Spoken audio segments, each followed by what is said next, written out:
There's a digital ghost story floating around the app stores that might actually be the smartest marketing move I have seen in years.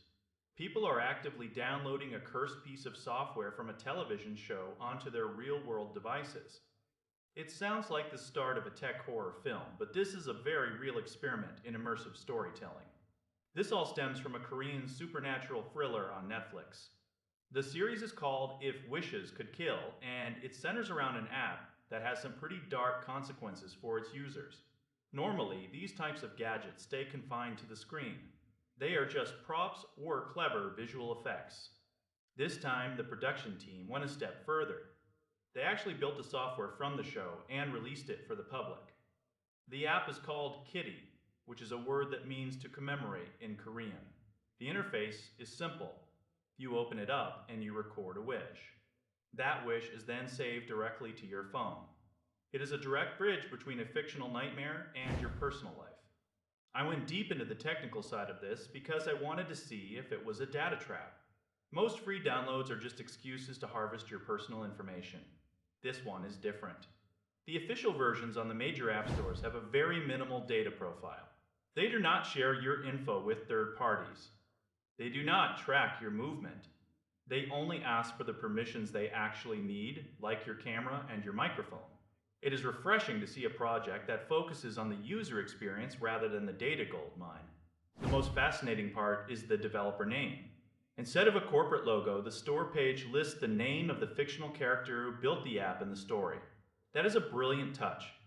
It makes you feel like you have discovered something you were never supposed to find. It blurs the line between fiction and reality in a way that feels genuinely eerie. However, the sudden fame of this app has created a massive security risk. Because everyone wants to try the wish-granting app, third-party sites are flooded with fake versions. These unofficial installation files are not vetted and they are often packed with malicious software. Cybersecurity experts are begging people to stay away from those random download links. The real-world danger isn't a curse from a ghost.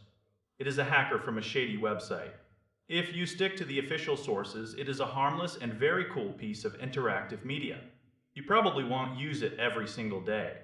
It is more of a digital souvenir for fans of the show. You record one wish, feel that brief chill of being part of a supernatural mystery, and then you move on. This represents a huge shift in how we consume entertainment. We are no longer satisfied just sitting on the couch. We want to hold the story in our hands. We want to use the same tools as the characters. This project proves that you can build a massive amount of hype by just making the fiction feel a little bit more tangible. I spent hours digging into this so you don't have to worry about the risks. It is a clever, spooky, and surprisingly safe bit of world building as long as you are careful about where you click. The production team really nailed the atmosphere here. They turned a simple marketing campaign into a global phenomenon that feels like a shared secret. If you decide to give it a try, just remember that the magic is in the storytelling, not the code. Stay safe out there in the digital wild.